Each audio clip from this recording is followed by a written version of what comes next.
ঢাকার গুলিস্তানে বঙ্গবন্ধু এভিনিউ। মাত্র কয়েক মাস আগেই এখানে আওয়ামী লীগের অফিসকে কেন্দ্র করে দিন রাত ছিল নেতাকর্মীদের আনাগোনা। স্লোগানে স্লোগানে মুখরিত ছিল এই ভবনটি।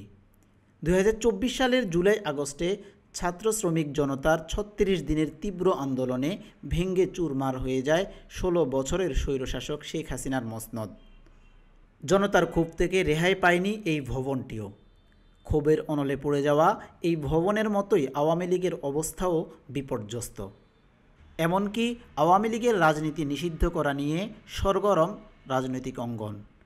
আইনি প্রক্রিয়া বা রাজনৈতিক ঐক্যমতের ভিত্তিতে দলটি নিষিদ্ধ হোক বা না হোক, এটা স্পষ্ট যে আওয়ামী লীগ খুব সহসাই বাংলাদেশের রাজনীতিতে ফিরে আসতে পারবে না। এক সময়ের ক্ষমতাধর আওয়ামী লীগের যখন এই অবস্থা, তখন রাজনীতির লাইমলাইটে বিএনপি। গত 16 বছরের স্বৈরশাসনের জাঁতাকলে পিষ্ট দলটি এখন ক্ষমতায় যাওয়ার ব্যাপারে আত্মবিশ্বাসী। কিন্তু প্রশ্ন হচ্ছে, দলটির বিপরীত শক্তি কে হবে? রাজনৈতিক অঙ্গনে যখন এমন প্রশ্ন, তখনই ইসলামিক দলগুলোর ঐক্যবদ্ধ হয়ে নির্বাচনের চেষ্টাকেই সেই প্রশ্নের উত্তর বলে মনে করছেন অনেকেই। যদিও তাদের চোখ বিরোধী দল নয়, বরং সরকার গঠনের দিকে। ইসলামিক দলগুলোর নেতারা বলছেন, এবারই তাদের জন্য সুযোগ। তারা মনে করছেন, তারা এবার ক্ষমতায় যেতে না পারলে আর কখনোই পারবে না। 1971 সালে স্বাধীনতার পর বাংলাদেশের ইতিহাসে একবারই ইসলামিক দলগুলো ঐক্যবদ্ধ হয়ে নির্বাচন করেছিল। প্রায় 49 বছর আগে 1976 সালে জামাতসহ 4টি ইসলামিক দল ইসলামিক ডেমোক্রেটিক লীগ বা আইডিএল নামে জোট গঠন করেছিল। 1979 সালের দ্বিতীয় সংসদ নির্বাচনে সেই জোট থেকে 20 আসনে সংসদ সদস্য নির্বাচিত হয়েছিল। তবে সেই জোট বেশি দিন টিকেনি। ইসলামিক দলগুলোর এবারের ঐক্য প্রক্রিয়ায় জামাত, কওমি ও পীরপন্থী সহ সকলের চেষ্টা লক্ষ্য করা যাচ্ছে। যদিও অতীতে কওমি ও পীরপন্থীদের সাথে জামাতের আকীদাগত মতপার্থক্য দেখা গেছে।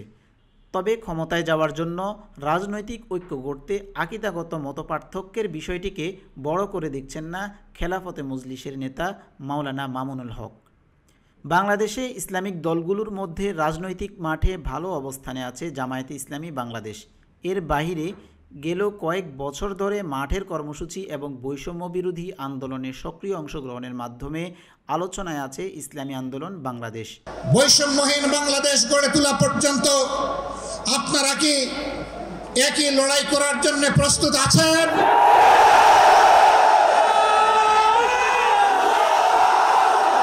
যদিও অতীতে তারা বিএনপি জামাতের সঙ্গে এক মঞ্চে আসার ব্যাপারে অনীহা দেখিয়েছিল, তবে 2024-এর রাজনৈতিক পট পরিবর্তনের পর ইসলামিক দলগুলোর ঐক্য মঞ্চে যোগ দেওয়ার আগ্রহ প্রকাশ করেছে দলটির নায়েবে আমির মুফতি ফয়জুল করিম।